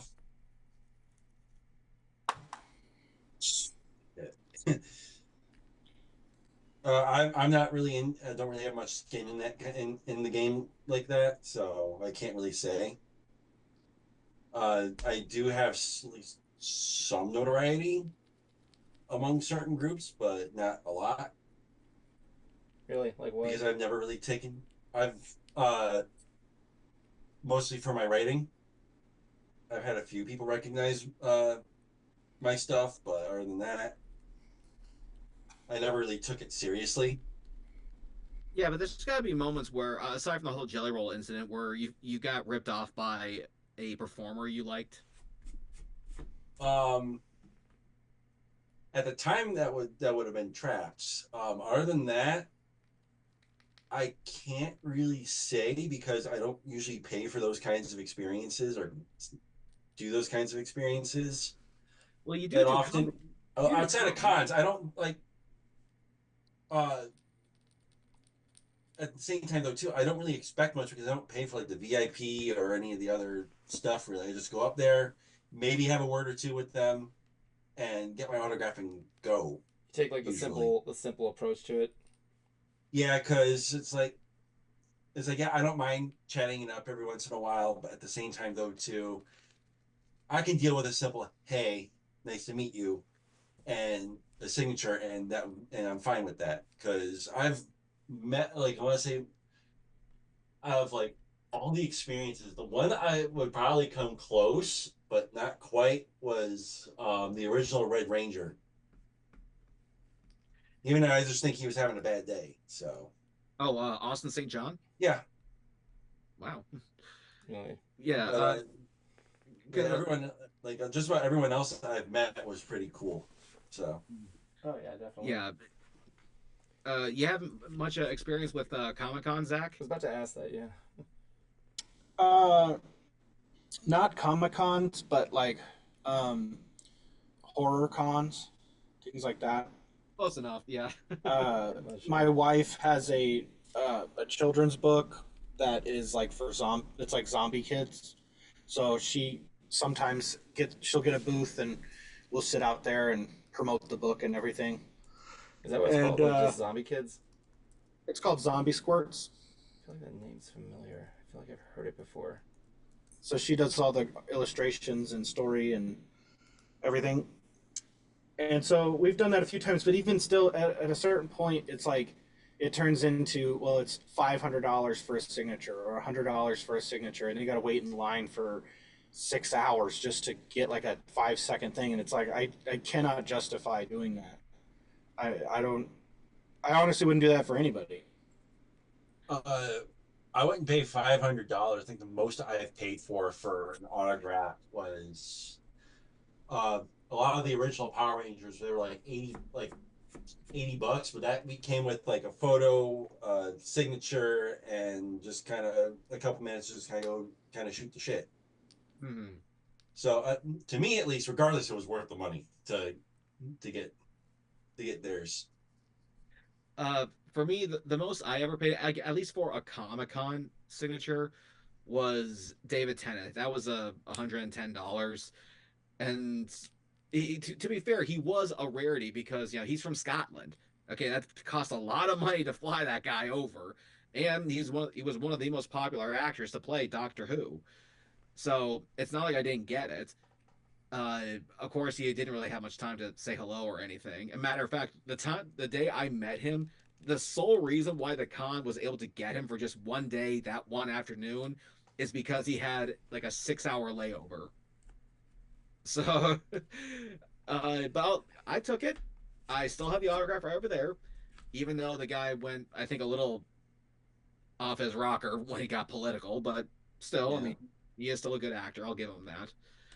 What about you, But Zach? What would you say your like most expensive catch in terms of signatures? What you'd have at this moment? This guitar right here in the What back, you got? the Ace Frehley guitar. that Nice. he actually painted.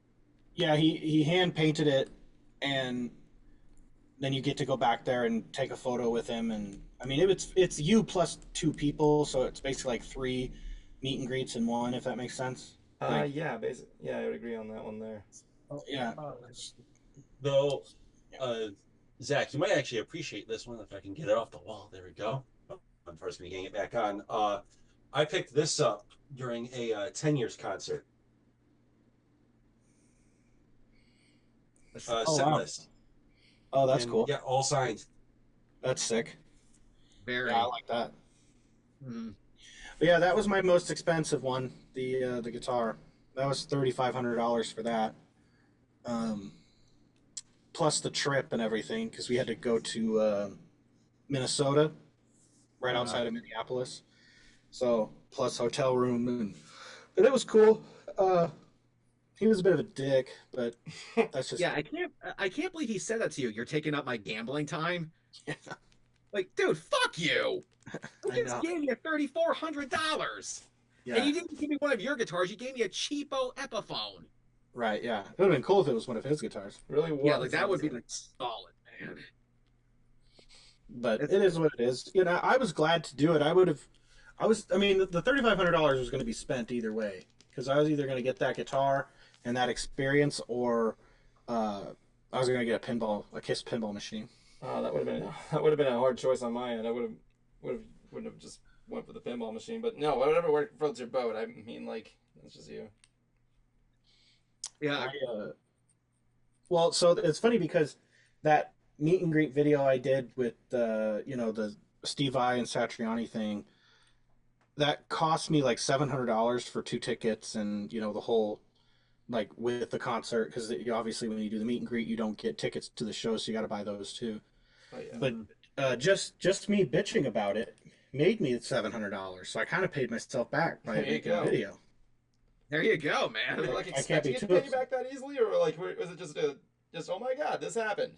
Was it like Yeah, well, I was just checking it the other day. I was like, I wonder how. I mean, because I knew it has almost 200,000 views, but I was like, I wonder. Well, and technically, I made two videos out of it because I did like the rip, like you're okay with being ripped off or whatever. And I'm trying to see, what did that one make? That one made $112, and then the meet and greet one made, or the one right before that, what did that make? What did I say, 112 on the other one? Mm-hmm. pretty much, yeah. And this one made 649. So I'm gonna have to start doing this a bit more often now. 761. And so basically, I paid myself back for the entire experience just by making videos about it. Mhm. So that's There you kind of go. cool. And then, the one that's made me the most money though is the musicians who wear wigs. Yeah, which I was is following that. How many videos? How many have I made? Yeah, regarding the wigs, I like looked through your thing. I'm like, geez, how many wig videos did this guy make? 4 probably now. And then, well, so there's like the wig videos, and then there's bald videos, and then there's uh, There's a short, Yeah. tall, more wigs. It's like really wigs, people like. There's the one with Peter I don't- Frampton that you thought was a wig but wasn't. Yeah. Yeah, you make mistakes, I get you. But it's just it's whatever people were wanting to watch, and it just seemed like that was what they wanted. And then, but then you make another one and it gets like maybe 10,000 views. So you're like, okay, I guess I've exhausted this. You know what I mean? Oh yeah. One video I So- actually thought about doing was like the worst looking autographs, because at number one would be Coldplay. This was theirs. Like, look at this. The flying fuck. Like Is that a dolphin? Yeah. I mean, like that's not a signature. That's a squiggle. Look at that one. Yeah, that's horrible. I mean, Fishhook? What the hell is that? like honestly, like this one here, that's Chris Martin, the singer. You can tell because there's a C and there's also a dot there for the I in Martin. And yeah, it looks like a fish hook. That's stupid. It is the dumbest goddamn thing I have ever seen. I mean, I will say this. I mean, at least it's real, unlike jelly rolls. But I was about to Jesus. say, if you had autographs like that, who needs the auto pen? Right, exactly. I mean, what the fuck, guys? I mean, put some some care in your penmanship.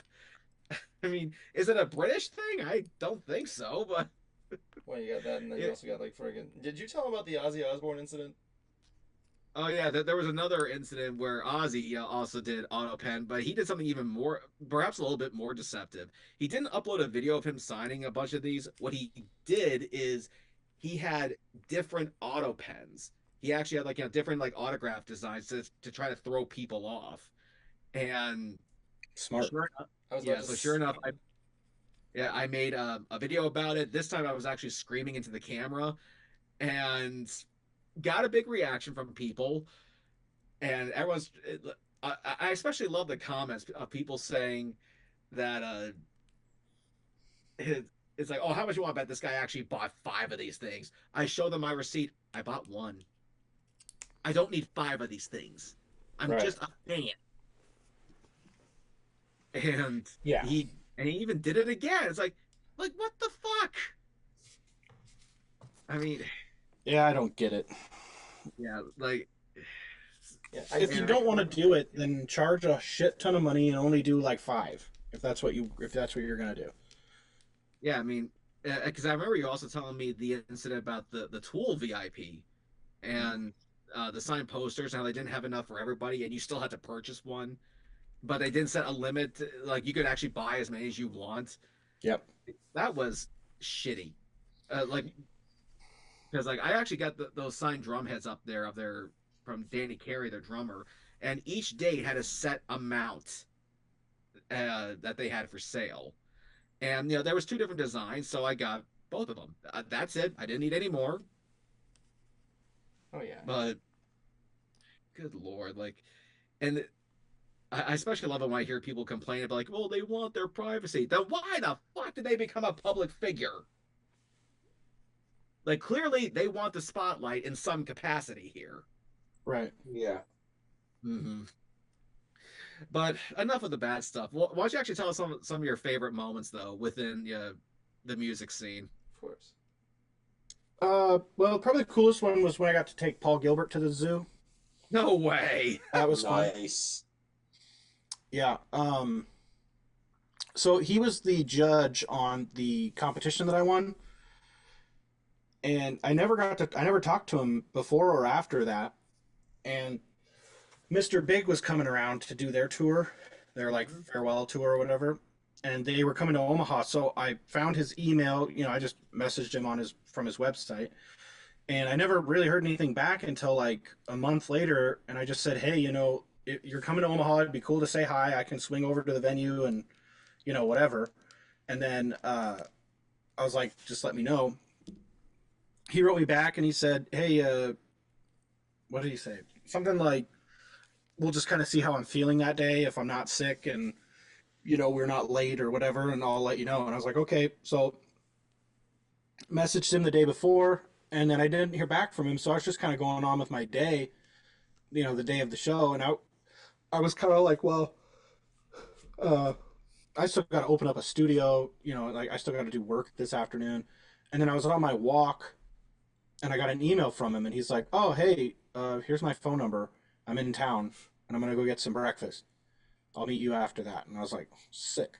So I texted him like right away and I was like, hey, if you want, could I meet you for breakfast? I'll buy.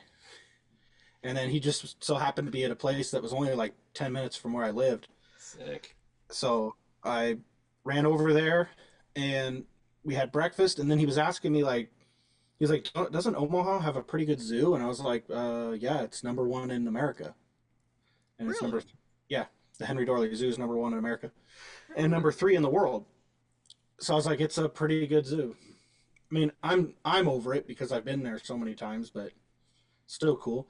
He's like, man, I want to go to the zoo. I was like, do you really want to go? Like, I'll take you. It's fucking 15 minutes from here. And he's like, yeah, as long as we're back by 3. And it was only like 10:30 in the morning. So I was like, we got plenty of time. So I just jumped on and bought 2 day passes to the zoo and chaperoned him around to Omaha and went to the zoo for like 3 hours together. Oh my god. You were at the zoo with a rock star. That was pretty sick. I mean, I was in that same boat there. I mean, I was able to. I've signed. What was the name of the guy from Green Jello Cruiser?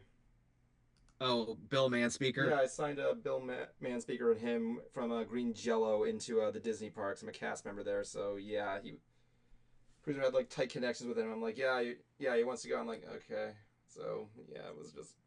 I've had my share of that, my taste of that like air, honestly. And it's Yeah. Well, it's one of those moments where you go, how the fuck did I get here?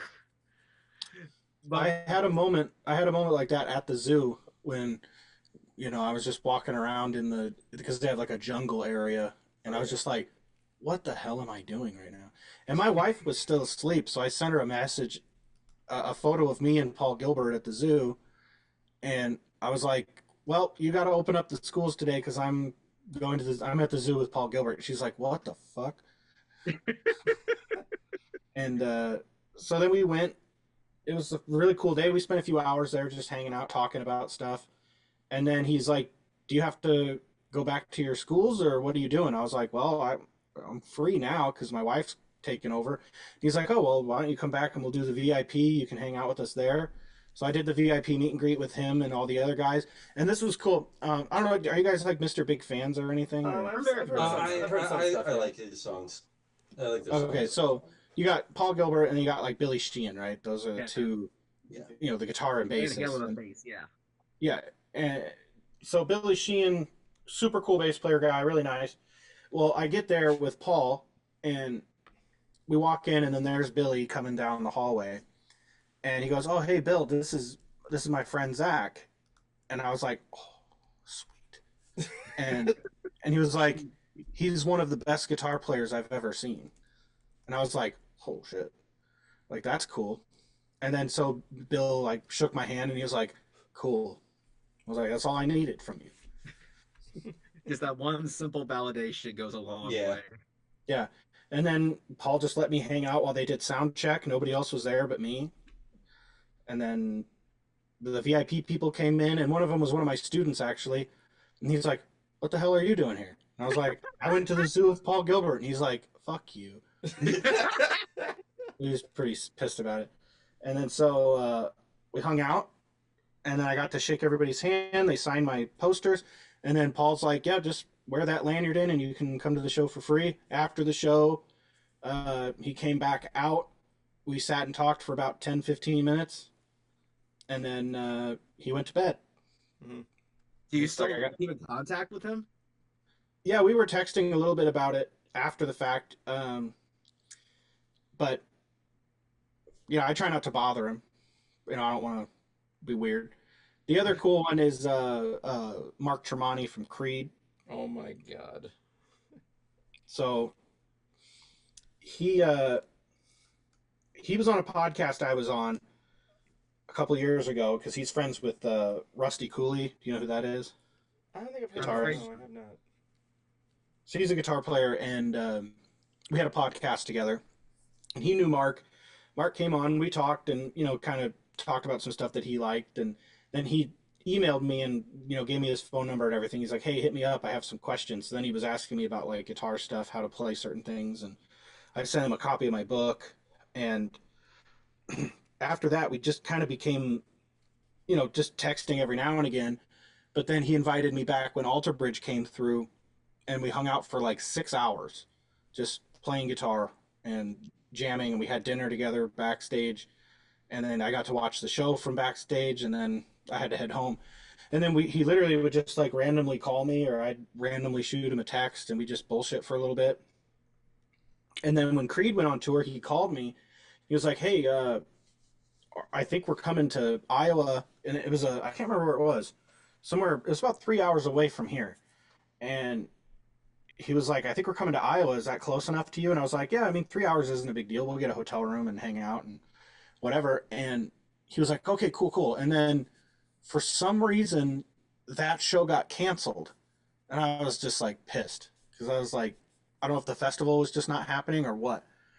But then they announced a makeup show like the next day, and it was in Council Bluffs, which is 15 minutes from me. Mm-hmm. So it was even better. So we went down to the Stir Concert Cove where Creed was playing. And it was one of the smallest shows they did because it was just so last minute, But it was sold out within a day.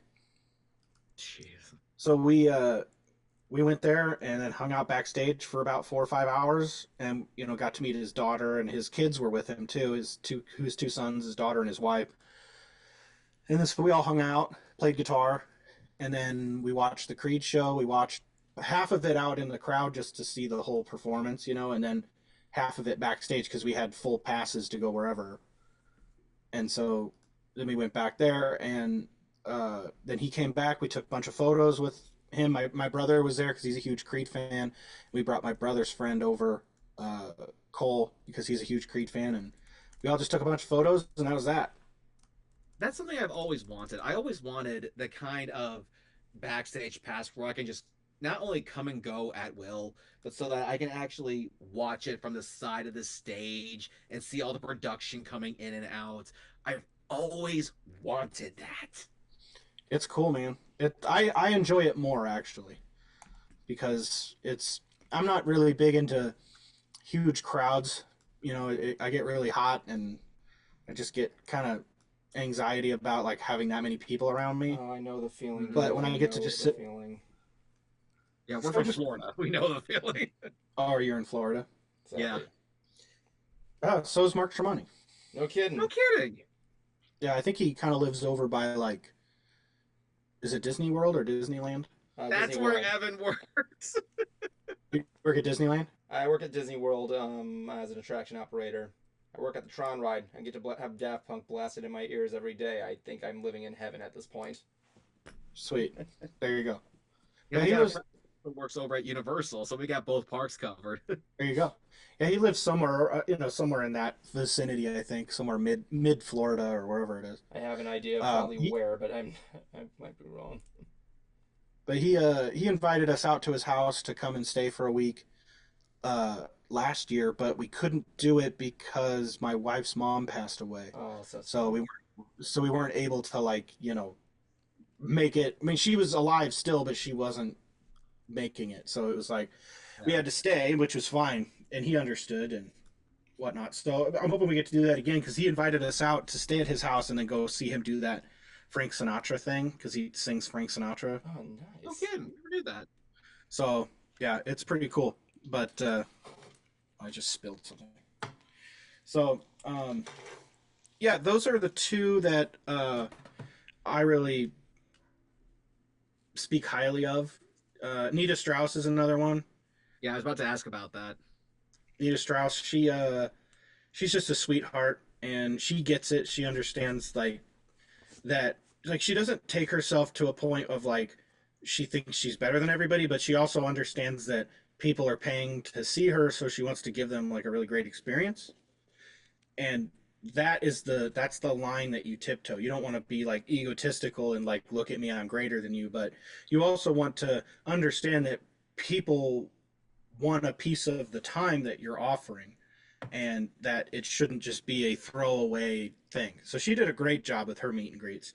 And then I opened for her at a venue here in town, and she gave me a cool shout out, during her set, which was nice, about my guitar playing.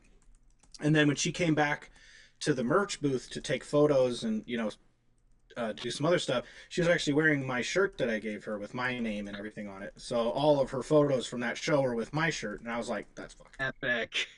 So that was really cool of her to do, and she didn't have to do that, but.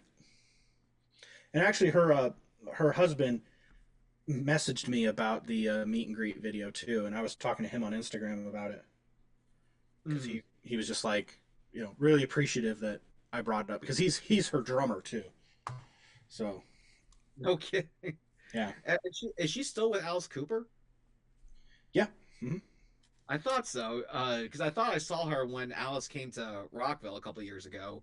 Yep. Which, Alice, class act, love the guy. I've had the pleasure of meeting him a few times. And when I love it when I see rock stars doing Comic Cons because, meet and greets at concerts, you've seen them, they could be so rushed. But at Comic Cons, it could be a bit more, they have a bit more time, depending on, who it is, obviously. Oh yeah. But when I met Alice, I told him how much I agreed with him about, keeping politics out of music. And he goes, if you're going to discuss politics with somebody, why would you ask a rock star? Does it look like we live the most political savvy, amoral lifestyle? And Right. then his own manager chimed in and said, politics and rebellion have nothing to do with each other. Right. I'm like, I love these guys. Yeah. So that's a Kid Rock. I think. Yeah. Mhm. I don't really get into all that with people. I look at it money's green and I have a business. I don't care what people think or don't think about certain things. If you think guitar lessons are what you want, then that's what I offer, So I try That's really the only color that matters, green. yeah, and plus it's for me with the people that we teach are mostly kids and they don't care either. Right. They shouldn't care. They shouldn't. Yeah. So- I agree. We just teach music, Well, let's actually talk a little bit here about people's writing technique here. One I wanted to ask you about was AC/DC because everyone, the whole joke is that you guys have been putting out the same album for 11. You've released the same album 11 times, and the joke is that you're a liar. It was 12. But what's your take on that? Some people make fun of them for it. Some people the band stands behind it. What's your take on it? Well, they've sold. I think the Black Album is one of, if not the highest selling rock album of all time. Really? I think so. So if I could do that, I would. If I could, if how do I say this? Like, it's easy to hate on it because it's simple and it's effective, but everybody who hates on it wishes that they themselves could have that kind of success, even if it was simple or not simple. I can see that because I remember, reading some of their what they said about it, and that is, people would always say there's no variety, and to which Angus said, no one listens to us for variety. They listen to us for balls to the wall, rock and roll, and that's what we give them. Yep. Another act is Five Finger Death Punch. They're another band that gets a lot of flack for really not changing things up. Why would you? Look at it like this: like, our best-selling instrument that we sell for lesson-wise, because I'm not a retailer, we just do lessons. But the biggest instrument that we have, or the most students that take from that instrument, is piano, and then guitar, and then vocals, and then drums. It's always in that order at every school: piano, guitars, vocals, drums. Why is it in that exact order, though? Like, I understand. I see a lot of people start off on piano. Honestly, I always wonder why. I don't know. I think it's just it seems like a simple thing to get started on because you can hear music right away without like being skilled because you can tap on the notes and they Not have to worry about the correct way to hold a guitar pick. yeah, stuff like that. There's not a whole the barrier to entry isn't high for piano other than getting one, but you can buy a keyboard for like $50. But I think that people just really like the piano and there's I don't know. It's cool though, but it's always that order every school. But if piano is my number one selling instrument, why would I start offering the kazoo? You know what I'm saying? Oh yeah. Mm-hmm. Like just because I like the kazoo or whatever instrument it is, the one that's getting you everything you need is right there. Like those, we call those our core 4, right? The core 4: piano, guitar, drums, vocals. Everything else is just a little bonus. You know what I mean? Like if we have some flute, we have some violin, we have like a couple cello, but our main breadwinner is those 4, and the top 2 are guitar or piano. So same thing with somebody like Five Finger Death Punch or AC/DC. It's like the songs that get them paid and get them in front of 50,000, 100,000 people are the ones that are simple and concise and they work. Why would they start doing something like, if they started playing like Dream Theater type stuff? You know what I mean? Like, I wouldn't change a thing. Like if that's what people want to hear from you. I can see that. I guess my viewpoint's been a bit jaded, and I even stopped listening to music critics or music reviewers on YouTube. Smart. Yeah, because honestly, I just kind of realized that these people, most of them are just clout chasers. And the other thing that I've noticed too, especially as I get older with music, is as much as I like it, it has one fatal flaw. Music is so subjective that it's actually too subjective. You can watch a when you see a bad performance, you can see it. When you're playing a video game and the controls don't work, you can see it. If you're reading a book and there's something wrong with the plot line, you can see it. But everyone's musical ear is tuned differently. Yeah. Yeah, I think so. In those instances, like let's take like Alice in Chains for example, right?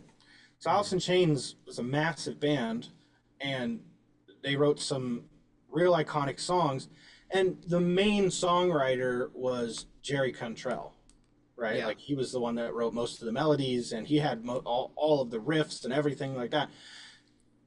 But when he wanted to do something different, he did the Jerry Cantrell solo band. Yeah. He didn't do Alice in Chains because even though they are kind of similar to each other, you listen to his solo stuff, but it's like if you want to try something different, if you want to be like an artist that is, how do I say it? Like you want to just be like unique or whatever, then don't taint the band that pays the bills. Go do your own solo thing and see if people chase you over there. I agree. It's actually one of the reasons why I think there was such a backlash to Linkin Park's One More Light. Yeah, probably.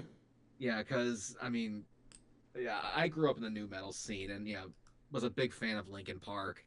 And I didn't mind that the fact that they changed their sound. What bothers me is that they did it so soon, and then they kept yanking their fans around with with this album and that sound, and then suddenly they did a pop. I was like, okay, guys, stop. That's it. We just want Hybrid Theory again, and they didn't go back to it until their singer sadly took his own life.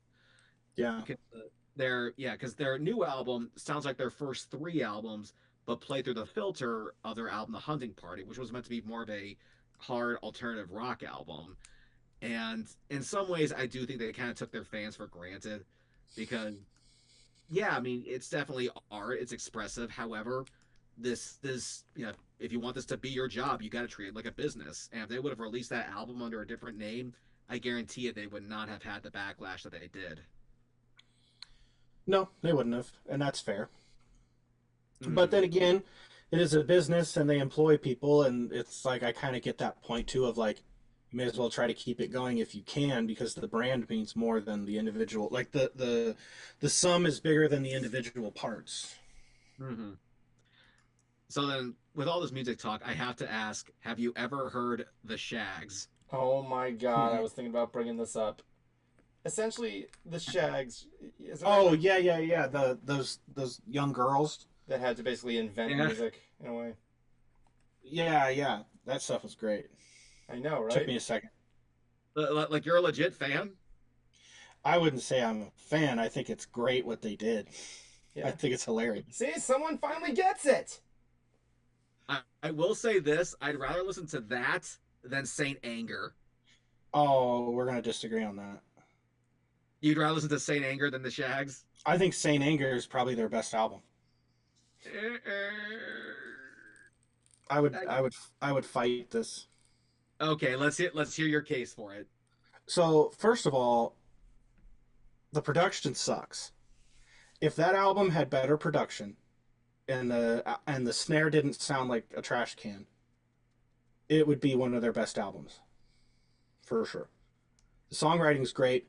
Kirk Hammett's not murdering it with a bunch of crappy solos. The songs are aggressive. Like the album needs a haircut, but there is a lot to it that could really, how do I say it? I always try to be careful of how I say things. Gives you a bit of polish, maybe? Yeah, because somebody on YouTube actually recreated the album but changed all the drums and the guitar tone. Mm-hmm. And I listen to it all the time. I will say there despite the jokes and the memes and whatnot, there are elements of good ideas there, especially in some of the lines. Like one of my personal favorite lines, even though it gets mocked like relentlessly, is "My lifestyle determines my death style." A lot of people make fun of that line, and I go, guys, the line makes sense. Okay, if your lifestyle is that of a druggie, then chances are you're going to die of an overdose. If your lifestyle is that of someone in the fast lane, then chances are you're going to die in a car crash. So it does make sense. I think what people make fun of, at least again for that line, is they never heard the term death style before. So I think so they probably just thought, okay, well, I never heard this before. It must be stupid, especially with this production. Let's make fun of it. There's so much to that album. Like, even the song Saint Anger.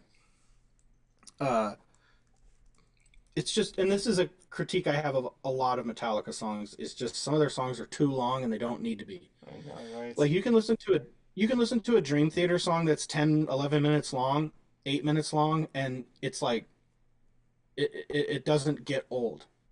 Right? There's a lot of movement. But with Metallica, you listen to these riffs and it's the same shit for 8 minutes, and they do like 4 verses and way too many choruses. And a lot of it was probably because back in the day when they were just trying to fill space, they just wanted the songs to be longer without having to write another song. But the same thing, like with Saint Anger, every song needs to be about a minute shorter each, maybe a minute and a half shorter each. Cut out the whatever third verse that you decided to put in there for no reason. But the riffs are freaking heavy, and the lyrics are. I mean, he was going through some shit back then, so the Oh yeah, lyrics are very personal to him. And I listened to him like, that's a fucking killer line. Like that means something. But people are so focused on how shitty the drums sound, and they do sound shitty. They're so focused on how shitty that is, and the production not being that great, that they just kind of like make fun of everything. But if you really like take yourself out of that, it's a great album. Same thing with Kiss's second album, Hotter Than Hell. hmm It sounds like, if you listen to that album, it sounds like it was recorded in like a dumpster. It's horrible. It's horrible. It's the worst. But once you like get past, like, if you listen to album number 1 or album number 3, and then you try to go to album number 2 and you hear the good production on both of those, it's like it really is noticeable, and it's kind of annoying. But once you just kind of like let the album continue playing, there's like a charm to it. Oh yeah. And that's like, out of the 3 beginner albums, that one's probably got a lot of my favorite songs on it. Hmm. But the production is trash. Another line that I give James Hetfield credit for with Saint Anger was "Shoot me again, I'm not dead yet." Because I've had moments, and we've all had moments like this, where there is just like, just this wave of bad news coming at you. It's one after the other and the other and the other. And then when I have moments like that, I will go to my social medias and just say, "Shoot me again, I ain't dead yet." Yeah. And no one knows what I'm talking about, but that's essentially for me what that line means for me. Because especially with my family having so many medical problems, it's like, you know what, bring it on. I've been through the trenches enough. What else you got on me? Hmm. So I will say there are definitely elements of good ideas on Saint Anger, but yeah, the drums and the percussion are just so hard to get past. But I do know what you're talking about. I have heard fans like remake the album to something a lot better, and I gotta give those fans credit because that cannot have been an easy task. You can tell it was a labor of love. Yeah, and then you get the people that also will just be like, well, if they would have done that, then yeah, the album would have been good, but they didn't, so the album still sucks. And it's like, that's a valid point. Mm-hmm. It's a valid point. Uh, but I still think that the album, even as it sits, has a lot more to offer than people give it credit for. Mm-hmm. And I think it's just a bandwagon thing. People just jumped on. I will say it is a fun bandwagon, but Sure, yeah. There's a lot of memes to it. yeah, I mean, but yeah, I will say, despite my personal feelings, I will give credit where credit is due. There are elements of good ideas on there, and it's probably better to listen to than Lulu. That was just confusing. Yeah, I don't know about that one. Yeah, which to be fair was a Lou Reed record, not a Metallica one. But when I hear James Hetfield in his metal voice going, "I am the table," it's like, the fuck does that mean? Yeah, I don't know about that.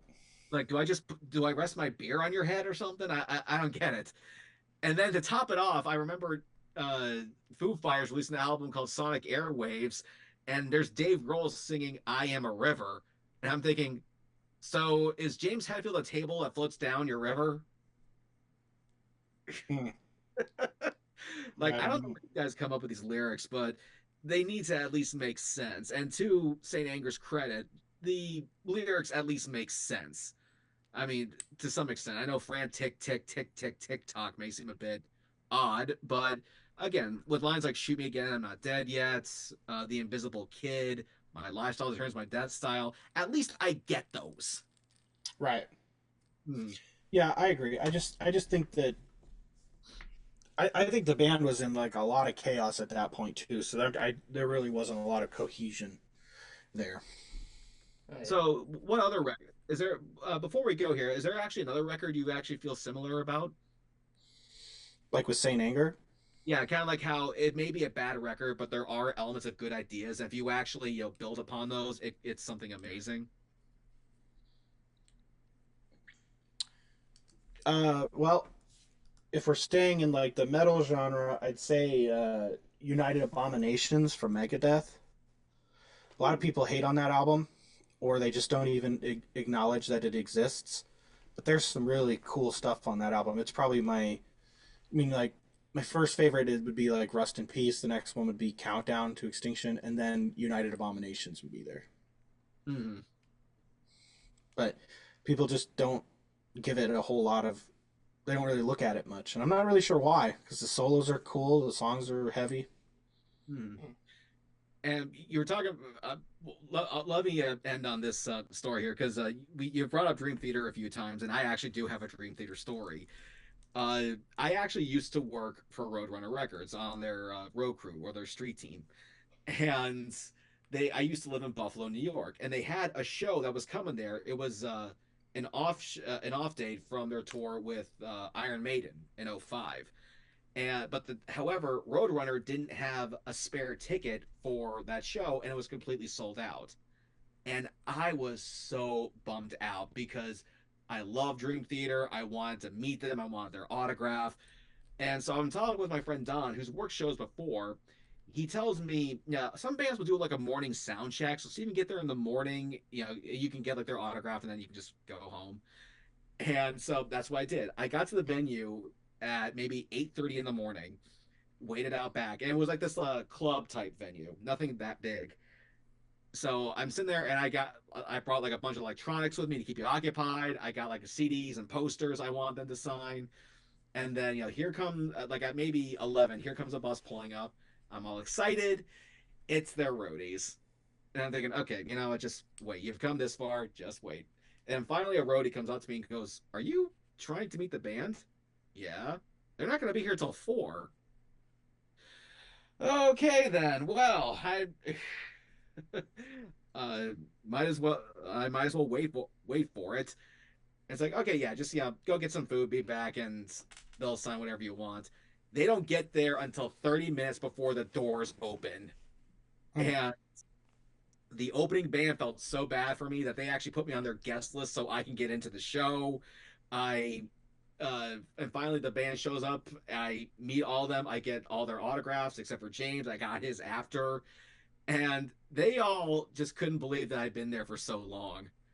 And Wow. yeah, and I actually still have one of their posters to this day. And Yeah, that was I saw that. yeah, I I loved it, man. Evan, do you have a story like that? Nothing to my knowledge, honestly.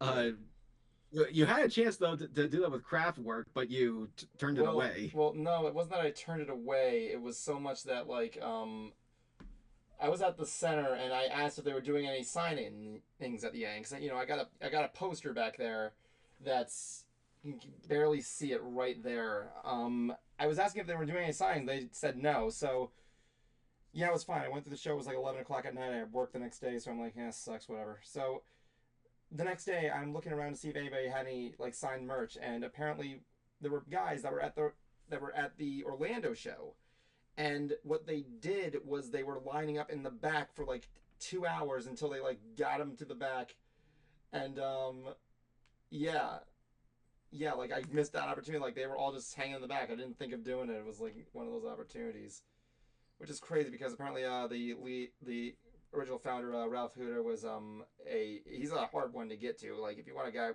see a celebrity with a very private life, it's like yeah, that's the guy. Like yeah, how you said earlier, like why are you becoming a public figure?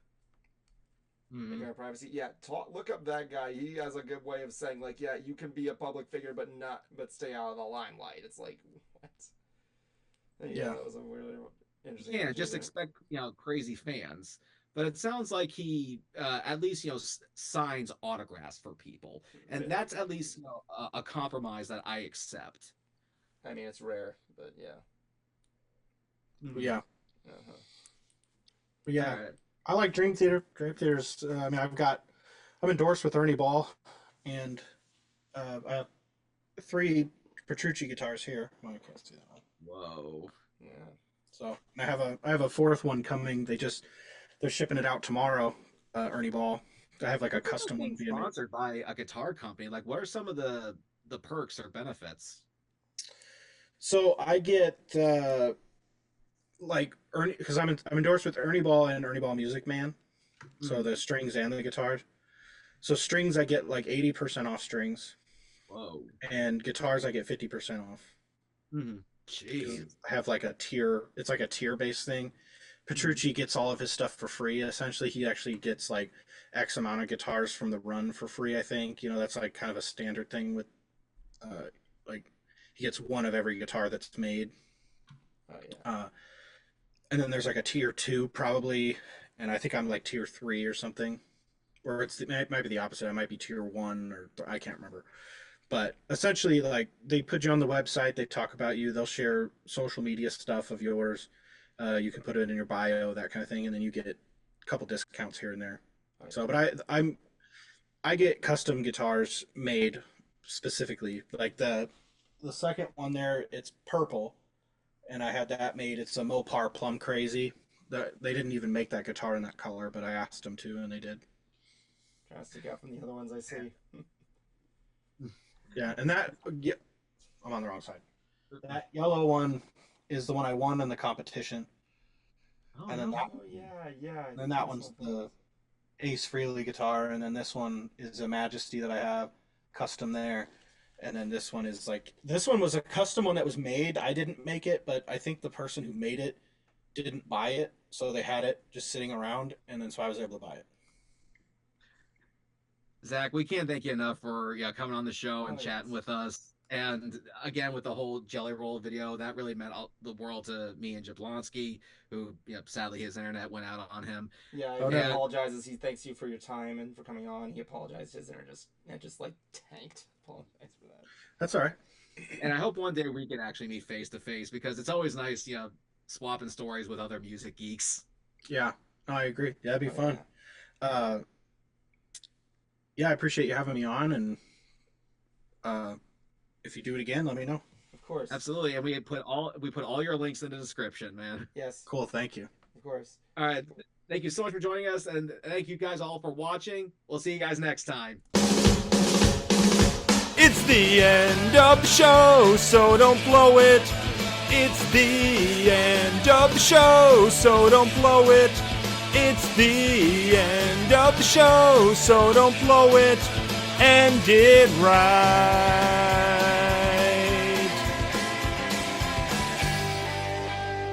My life is a bacon-wrapped hell on earth.